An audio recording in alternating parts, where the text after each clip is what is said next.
Thank you so much, Andre de Ruyter, the CEO of Eskom, for joining us. You've been at the forefront of fighting corruption at Eskom for the past 3 years. You resigned because of multiple failures and a lack of political support, but you were also poisoned with cyanide, and I felt we needed to get your testimony on record because somebody wants you dead. When you start turning the spigots closed, then people will get upset. My rough estimate of the amount of money that gets stolen in Eskom every month is in the region of R1 billion every month. And we've made some inroads. We've definitely started closing the taps, and that doesn't make you any friends. It's difficult to speculate on who might have wanted to make an attempt on my life, but the people with motive, clearly, there's a pretty long list. Let's start from the beginning. When you took on the job, did you have any idea of how systemic the corruption was at Eskom? I knew, obviously, that there was corruption. I knew that it was the organization was emerging from state capture. I think, like most South Africans, I actually believed that with ZS Oak departing from Lanseria, that the era of state capture had come to an end. But what I hadn't realized was that state capture was like a cancer that was unsuccessfully treated. So it has just metastasized, and it's now grown throughout the entire body of the organization. Everywhere there is resistance to implementing controls, to conducting investigations, to implementing disciplinary action. And that realization, I think, as we've uncovered more and more and more, that has just become clearer that the rot was much worse than I anticipated when I took the job. We talk about corruption, theft, fraud, and it seems to be not only from within, but also from the outside. So we're looking at actual cartels, which started with the coal industry, and then we're looking at saboteurs. Talk to me about the difference between the two. We know of at least 4 organized crime cartels operating in Mpumalanga in Eskom. Some of them also have interests in Transnet, and we see that in our inability to rail coal to Majuba Power Station, for example, where we don't have enough electric locomotives because the overhead lines are stolen, and Transnet doesn't have enough diesel locomotives because these are being tampered with and otherwise disabled. So these 4 cartels are quite sophisticated as far as we can tell. They are well organized. It's interesting that they've adopted the language of the mafia, so people are called soldiers, and they have a hit squad, allegedly between 60 and 70 highly trained, well-armed people, and people get assassinated in Mpumalanga. I think the media maybe has become very used to these reports, so it doesn't receive much airtime anymore, but every week there's pretty much an assassination. So it's deeply entrenched, and it is highly organized. Now, also understand that there are many hangers-on. So if there is a contractor who gets paid a pittance to do cleaning or whatever the case may be, to pay someone like that 5,000 Rand to walk past a gearbox with a screwdriver and just with a sharp jab knock out the sight glass where you can check the oil level. The gearbox oil then drains and the gearbox fails, and somebody who's got a maintenance contract is then called out. But the individual who committed the act of sabotage, because that's what it is not the kingpin. That's just one of the runners. Soldier, yeah. And that is where I think we have a systemic problem, is that it's really so simple. And you can't post a policeman over every employee's shoulder to watch what they're doing. At a certain point in time, you have to trust them. The measures that we've implemented, we've implemented high-definition intelligent cameras. So these cameras use artificial intelligence to recognize behaviors. If somebody's loitering in a certain area where he shouldn't be, or if he's smoking, or whatever you want to alert the AI program to, then an alarm goes off. And what we found is that whenever these cameras break down, then of course there's a spate of incidents. So these things are very well organized, very well coordinated. You were saying that there's a well-known nexus between, or connection between theft, sabotage, procurement irregularities, and politics, both national and local. There's very little explanation for the very vociferous opposition to just starting the just energy transition, just starting the decarbonization of the South African economy, which is an essential part of protecting our environment, growing our economy, addressing energy security, creating employment. Why else would you so absolutely resist even the commencement of the transition? And I raised this question to one of my colleagues, who's a very wise woman, and she compliments my white Afrikaans blind spots very well. And she says, but Andre, you are naive. You are not showing the comrades a way to eat. And that was a very telling comment, and I think that is the explanation, that there are so many vested interests in the coal value chain that the threat of decarbonization, even though we're talking about a multi-decade move, gradual, very gradual move away from coal, why that is so eagerly opposed and with such vehemence. The so-called just transition from coal to renewables in SA has been taking a long time. There's no updated IRP. Why the hesitance? Why the constant stalling? This is also mystifying to me, because if I look at the facts, I look at the fact that you can solve energy security in the shortest possible time. The quickest energy that we can today deploy is wind and solar.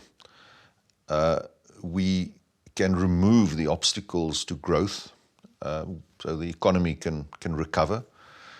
56% of South Africa's exports are at risk of the so-called CBAM, Carbon Border Adjustment Mechanism, or essentially just a carbon border tax.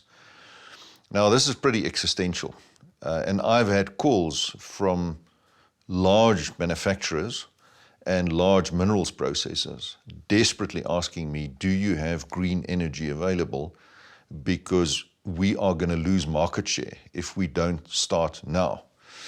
And the lack of response from government, frankly, I find rather puzzling in the face of such a huge risk to our export industries. Then you look at the environment. 29,000 people die prematurely every year due to ambient air pollution. I didn't know. And we are somehow okay with it. Personally, I've got a big issue with that. And I think we need to address it, and we need to address it urgently. We consume an extraordinary amount of water at Eskom. If we implement our plan to retire 22 gigawatts of coal-fired capacity, that's about 47% of our installed capacity, by 2035. So that's more than a decade away. We will release back into the Vaal River system about 40 billion litres per annum. Now, what does that look like?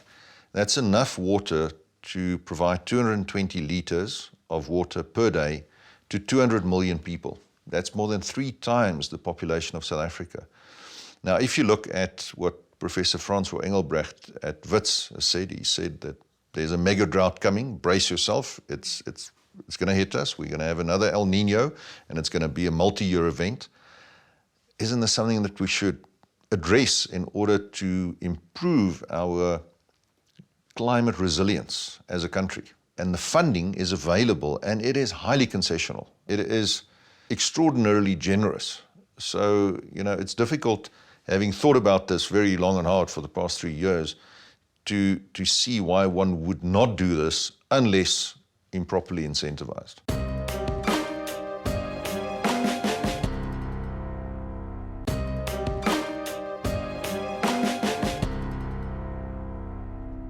You said, according to your estimation, about 1 billion rand goes missing from Eskom every month. Mm-hmm. Where is this money going to? It's going into very conspicuous consumption. So our informants tell us that there are people who, when they have a gathering and they walk into the room, they wash their hands in 15-year-old whiskey. Why? Because they can. There's apparently a car dealer in one of the Mpumalanga Highveld towns where you can park your Maserati or your McLaren, and if you feel like driving it, then you order it, it gets delivered, you drive it through the potholed streets of Emalahleni. I don't know how you do that, but nonetheless. And the reason why it's done in that way is that if you register the car in your name, then obviously a lifestyle audit will pick it up. So this particular car dealer renders a very innovative service. You look at the number of Louis Vuitton bags. Now, I've got nothing against Louis Vuitton, but if you just think about the disposable income that certain individuals have, and you look at how they decked out from top to toe, then you start asking questions.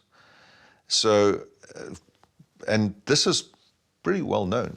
We've seen Eskom buyers parading on Facebook with all of their finery, and when we've investigated, indeed, it turns out that they are corrupt. So there's no shame or attempt to hide it. Is there a link in those cases to local politicians? I would say that the extent to which this is known about, and if not condoned, at least it's left alone. And that suggests to me that there are politicians who by knowing, are complicit. If you look at a town like Standerton, there's a very well-organized racket operating there that feeds off the Tutuka power station. So breakages are engineered. And that's also the station, by the way, where the plant manager walks around with a bulletproof vest and is accompanied by armed guards to do his job. Now, somehow we have started to accept that this situation is normal, whereas clearly it's not. My next question is, where has state security been, where have the police been, and where has the SANDF been when you've been calling for their support, and suddenly we have the army moving in once you announce your resignation? What's been their response prior to this? Crickets, really nothing at all. In fact, when we have managed to make arrests, in one instance we managed to effect the arrest of a buyer who had bought on behalf of Eskom knee guards, which you use when you have to kneel to do welding or whatever the case may be. Now, these things cost about 320 Rand a pair at Builders Warehouse. We paid 80,000 Rand each. So the arrest was effected. I insisted that we had the equivalent of a perp walk at the power station. To make an example of... Exactly, to demonstrate that we were taking crime seriously. But the following day, the individual was released, no charges, on the instructions of a senior police officer. Now, you have to say, how is this possible? So I think it's fair to say that the response of the South African police hitherto has been disappointing. We have shared some of the intelligence that we've gathered with select officers. I don't particularly want to talk about that too much because I don't want to compromise their investigation, which is not really that popular internally. But I think also if you look at state security, I mean, this is an existential threat to the state. And my non-legal definition of treason is if you take money to do something that is to the detriment of the state. So there are acts of treason going on a daily basis in Mpumalanga, and state security are just missing in action. They did see fit, however, to send one of their agents to COP27 to keep an eye on me. When one of my friends asked him what he was doing there, he said, no, just keeping an eye on the big guy. So clearly I'm under suspicion of treasonous activity, but the real culprits can act with impunity. Now, I don't know. These things are Kafkaesque. That's a very good way of describing it. And then you yourself are accused by a minister of treason, and nobody, including the president, comes to your defense. Yeah, this was quite an extraordinary event. When Minister Mantashe made the statement at the signing ceremony of an IPP contract, one of my colleagues who was there representing Eskom sent me a WhatsApp and he said, I'm not sure if I heard this correctly because it's so outrageous, he can't believe his ears. And then he verified it with a journalist, and then subsequently the journalist went to the minister and said, is this a responsible thing to say? And the minister said, yeah, we believe that Eskom are subverting the state by load shedding.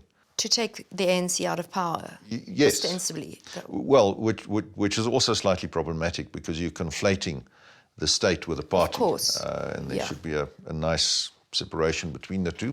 Interestingly enough, a journalist several years ago said to Gwede Mantashe, the Minister of Minerals and Energy, one day you'll be called the Minister of Load Shedding. And he said, oh no, that won't be me. I'll blame Minister Pravin Gordhan.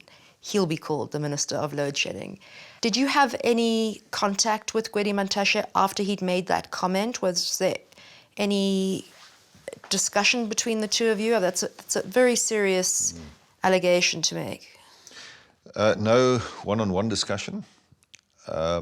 He did attend a number of meetings where I was also involved in. Ironically, on the day that I got poisoned, just before I had the famous cup of coffee, there was a meeting with the president and a number of cabinet ministers, but no one-on-one discussion. So no, we've generally tried to avoid one another's company. And no apology from anyone in cabinet? No. I think that would be very optimistic to expect that. Why did you resign?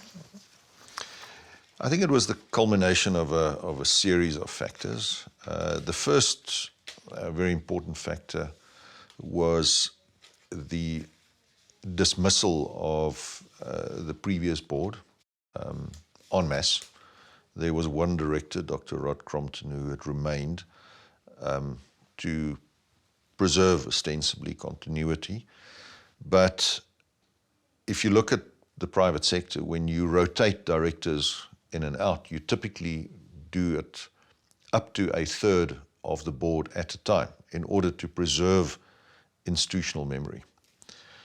And when I met the new board and it became clear to me that I was going to go back 3 years and start again, this was a daunting prospect and quite exhausting to just think about. Then there was the statement made by Deputy Minister Zizi Kodwa that the SSA had been engaging with me since June to obtain certain documents that would allow them to vet me. That is just not true. The first time that I had been engaged or approached by SSA for vetting, now bear in mind this is after I'd been in the job for just about 3 years, was in October of 2022. So why the sudden urgency to now find out how it could possibly be compromised? Again, you can speculate about that. Do you know why? No, look, my trust levels, frankly, in SSA are fairly low. And all I can think is that they wanted to equip themselves with information that would be handy to them in running various intelligence campaigns. You know, when the bug, the famous bug, was found in my car. Just explain to our viewers about that, because some of them may not know about it. Yeah, so a listening device, a listening and tracking device, was found in my car. I sent a picture of this to an expert forensic investigator. He immediately told me, this is problematic, I need to have it investigated. They then collected it from me. They had it analyzed by a forensic investigator who specializes in electronic eavesdropping. There was a very comprehensive report that indicated that this was a listening device and a tracking device that was found in my car. Available, the kind of device that would be available to the common man, or something that was a little more sophisticated? No, so this is where it gets quite interesting. So when I spoke to someone that I know in the Inspectorate General of Intelligence, the individual told me, of course I recognize this. This is one of ours. We have lots of these. Is there anything particular that you think you implemented that caused the kind of pushback that you started experiencing around about that time? Look, we had cancelled a number of corrupt contracts. At Tutuka Power Station, again, we stopped the theft of 100 million rand per month of fuel oil. Again, we identified 2 individuals. We handed them over to the police. They were released the following morning on, frankly, derisory bail of 500 rand. So that's where the matter ended. We also had repeated attempts by fuel oil suppliers to resurrect some of these corrupt contracts. Famously, there was a meeting where the Eskom procurement team wanted the generation board to sign off on the award of a contract to the tune of 432 million rand to a one-man closed corporation operating out of a suburban home in Germiston. This particular gentleman had a judgment for bad debt on his house, and he had his car repossessed at one stage, and he had no infrastructure, no knowledge of the fuel oil industry. And when I made inquiries from the procurement team why they were recommending this, they could not provide a satisfactory explanation. So the attempts kept on coming and coming and coming. Whenever we try to implement controls to prevent coal theft, to prevent poor quality coal being delivered, again and again we drew the net tighter, imperfectly, because we're operating against some very determined individuals. But I think that people were not pleased with that. That is quite clear.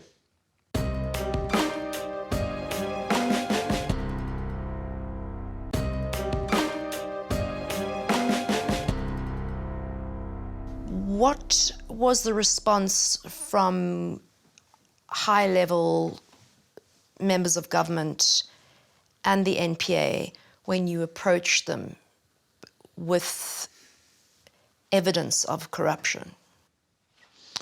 We had significant difficulty in energizing senior levels of the police. We had one meeting at Megawatt Park with senior officers of the police right at the highest level, as well as SSA representatives, where we shared chapter and verse what we'd found, obviously in a way that protected our sources. The generals and the SSA colleagues were suitably aghast and said, you know, this is completely unacceptable. Of course, we'll immediately start acting on this, and then nothing happened. Now, again, you start to question, is this just incompetence, or is there an attempt to somehow sweep things under the carpet? Have you approached the president or any of the ministers about your concerns regarding high levels of irregularities, theft, corruption, sinister goings-on at Eskom? Absolutely. I shared the information with a minister. I think I shouldn't mention names, but I did share it, and as well as with senior advisors to the president himself. I never informed the president personally, but I certainly gave the message through, which, by the way, I'm obliged by law to do. Is Eskom a feeding trough, if you like, for the ANC? I would say the evidence suggests that it is. I expressed my concern to a senior government minister about attempts, in my view, to water down governance around the $8.5 billion that, by and large, through Eskom's intervention, we got at COP26. And the response was essentially, you have to be pragmatic. You have to, in order to pursue the greater good, you have to enable some people to eat a little bit. So yes, it is, I think, entrenched.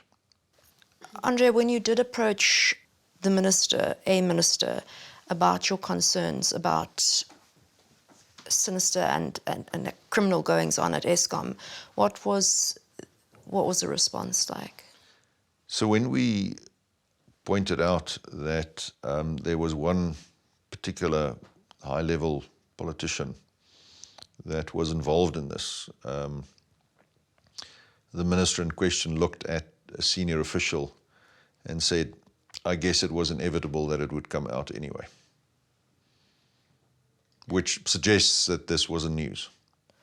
And is this high-level politician still acting as a politician, as a member of parliament, or? Indeed. Is he or she in cabinet? Yeah, let's not go there. All right. Because of the risk. Talking about libel, yeah. Just to go to the actual poisoning incident, talk me through that morning. Yeah, so it was a very interesting day.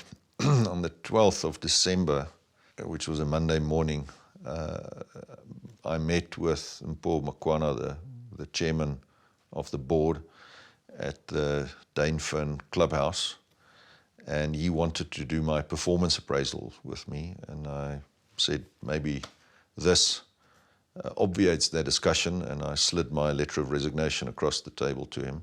We then had discussions about how long and when and so forth. Then we both went to Megawatt Park. I had the meeting with online meeting with the president, number of ministers, and then I asked my PA for a cup of coffee. She knows I'm a caffeine addict, so she keeps them coming. What kind of coffee do you drink? Does it come out of a machine, or yes. is it instant, or you? So the machine that morning was being serviced. It had broken, Okay. And there were people trying to fix it. So she left my mug, and it's a mug. So this is a recommendation, a learning that I can share. Never have a personalized mug. It's a bad idea. So I knew it was personalized. We were talking about it before the interview. It was definitely personalized. with a nice Afrikaans, early Afrikaans slogan on it. Then she left the mug, my PA Zodwa. She left the mug there at the coffee machine unattended, and came and told me that the machine was broken and could she make me instant coffee. By the time that she got back, the machine had been repaired and a coffee was then presented to me. I then drank this coffee and didn't notice anything amiss. Did it taste the same as usual? I detected nothing. The only thing that but you don't even think about these things, was that the consistency of the foam was a bit different to normal, but I thought nothing of it. And then about 15, 20 minutes after this cup of coffee, I started feeling extremely nauseous and off balance. I became very confused. I was sitting opposite a colleague and I couldn't find the word for a power station. I said it's a filling station, it's a petrol station, but for the life of me, I couldn't find the word for a power station. And I also started to yawn, lack of oxygen. I started gasping for air. I was panting. And then I said, no, there's something wrong here. I need to get to a doctor quickly. But eventually I went to my GP. Who took you there? My security, so they rushed me there. And I got examined by the doctor. He quickly ruled out heart attack, hypoglycemia, and then he said, okay, we're going to put you on one of our beds in our day clinic. Then when the blood samples were being taken, I called the doctor over and I said, let's do a tox screen as well, because there's something wrong here. This is not right. I'm not supposed to feel this way. So you came up with the idea that you could have been poisoned. Yes. At that stage, I was shaking badly. I was literally lying like this and shaking, gasping for air. So the doctor was running up and down, and one of his colleagues called him over and said, what's wrong with that guy? And he said, well, we don't know. We're running tests. And his colleague told him, I've seen this before. This is cyanide poisoning. Sorry if this gets a bit too graphic, but then I vomited very, very copiously, which was a good thing. I was also put on a drip with jet fuel. Now, jet fuel is just very high vitamin B. And I think inadvertently, the doctor who prescribed this probably saved my life by doing that, because vitamin B binds with the cyanide molecule. And that very high dosage administered so quickly helped to, I think, absorb some of the cyanide.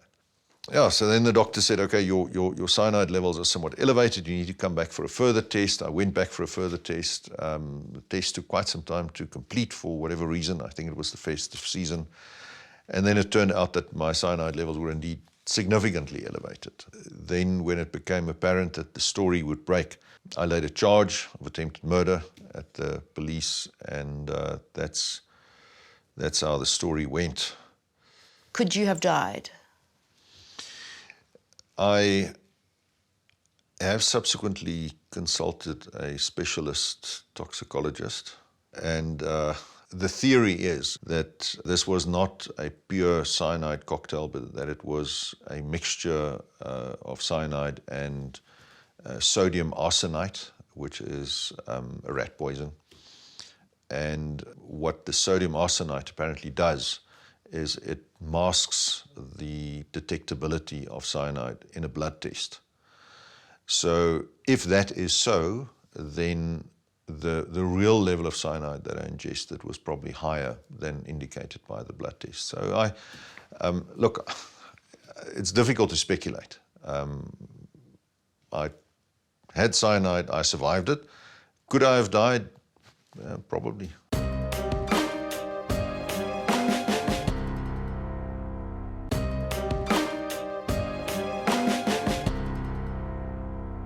Do you have any idea of who who poisoned you?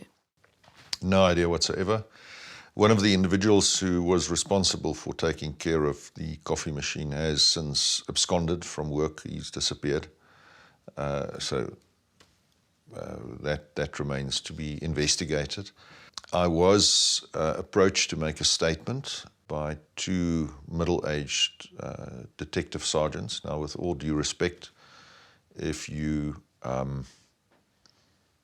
middle-aged and still a sergeant in the police, then you haven't really shot the lights out career-wise. Okay. And as we went through the statement, I mentioned that my cyanide levels were elevated, as indicated by the blood tests. And the detective sergeant then inquired whether I had been experiencing problems with my sinuses. I then asked whether they knew what cyanide was. And they said, no, this is a technical medical term. They don't know anything about it. The doctor needs to explain it to them, and they'd never seen it in their lives before. Now, either this is monumental incompetence by the police, or they are just not interested in investigating this. So a high-level delegation from the Hawks did not immediately arrive at the office or the hospital or at your home? This is actually an attack on the state. If your head of your national utility is poisoned, that's a pretty serious matter. It's an assassination. And it ran in the Wall Street Journal, the Financial Times. It was reported in the Netherlands, in Germany. So this is not a trivial matter, certainly not as far as investors think. But the best that the South African police could do was to dispatch 2 of their finest detective sergeants to come and take my statement. Yeah. Just moving on to Eskom now, the utility. Are the problems intractable? Can Eskom be fixed? Eskom in its current state cannot be returned to its former glory. And I think this is something that South Africans must realize, and in particular politicians must realize. Once you have so badly neglected mechanical equipment that it's falling apart, once you have allowed your skills base to be eroded to the point where people are no longer following basic principles of good operating practice, to turn that around becomes an enormous challenge. And certainly I think it is not feasible to do it. And I don't think it's necessary to do it. I think if you look at what is available right now in terms of the latest technologies, from a cost competitiveness point of view, if you look at the significant appetite of the private sector to invest in generation, it is clear that Eskom over time is going to morph into a transmission and a distribution company which offers facilities for the private sector to connect to the grid. Now, Eskom will be in generation for many years to come. Kusile's last unit is scheduled to shut down in 2071. So that's a long time from now. So to create false alarm that somehow the changes in Eskom are an attack on coal is simply not justified by the facts. But if we do not start now, we will not recover. What does that look like? So I always say we find ourselves in the present predicament because in the past we spent inadequate time talking about the future. Bearing in mind that in 1998, Eskom warned the government and said, we need more capacity. You need to build more power stations. Nothing was done until 2007, when belatedly Medupi and Kusile was started, fraught, beautiful word in both Afrikaans and English, fraught with corruption. And that still is hugely problematic for us in terms of design defects that are the direct result of the corrupt award of the boiler contract. And we're still battling with that. The problem is when you allow politicians with a 2 or 3 year cycle to start making decisions about 20-year infrastructure decisions. They're simply not interested. They want what will win them the next election, not what will keep the country going for the next 2 decades. And that balance, I think, has been disturbed by turning Eskom into a state-owned entity under the direct control of the Department of Public Enterprises, who has played a very interventionist role, micromanagement even, of Eskom.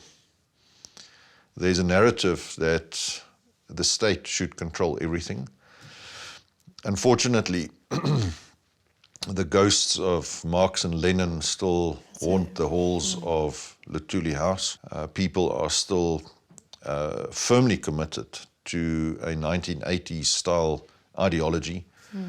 They still address one another as comrade, which is frankly embarrassing. They They use words like lumpen proletariat, which is ridiculous because, these things were last said in 1980s East Germany. And when such individuals talk to foreign diplomats and foreign investors, the bemusement, the puzzlement with which they leave those meetings really creates a big problem for South Africa's credibility, because people say, well, we haven't heard this language since the fall of the Berlin Wall. What do these people think? Right. In terms of short-term measures that government can introduce in order to increase capacity before 2024 elections, what do you think that they're likely to do to try and bring down load shedding? There's a lot of capacity in the pipeline. But I think because we've waited so long, 2023, unfortunately, is going to be a tough year as far as load shedding is concerned. How tough? Stage 6 during winter, highly probable, maybe worse. What does worse look like? More load shedding for longer. Gosh. What does a total collapse of the grid look like? So total collapse of the grid is when the frequency of the grid goes from 50 hertz to 48, 47, 46 hertz and below. So the frequency of the grid is like the heartbeat. If that frequency is lost, we will then have to restart with great effort using certain black start facilities, our pumped hydro storage schemes, and working very closely with some of our key customers to essentially kickstart the entire system. And this will take 2-3 weeks to do. Now, in the 1970s, there was a total blackout in New York, and I think it lasted for 18 hours. And during that period, there was widespread looting. Crime got completely out of control. Now, that's the one data point that we've got of the sort of societal disruption that you could see if there's a total system blackout. Okay, that's the bad outcome that we want to avoid. So we have really fantastic people working in our national control system. So I think the risk is very low because we have good people and because we have the tool of load shedding that we can implement. But of course, load shedding causes damage to the economy. So this is what we want to try and avoid. But if you keep the lights on at all cost, as we did for many years, you just postpone the day of darkness, and it just becomes worse and worse and worse. I don't want to speculate too much or alarm people too much. But if you look at, again, the reasons for this, we lost 3 units at Kusile due to the collapse of a flue duct. There was carryover from the flue gas desulfurization unit because the exhaust gas temperature from the boiler supplied by Hitachi is too high. And as we know, Hitachi yes, was in a joint venture with Chancellor House, the investment arm of the ANC, and as will become apparent in the near future, there was substantial manipulation of design criteria in order to ensure that Hitachi got that tender. But fact of the matter is, if the contract had initially been awarded correctly, without corruption, we would not have had the severity of load shedding that we have right now. So corruption is the gift that just can't stop giving.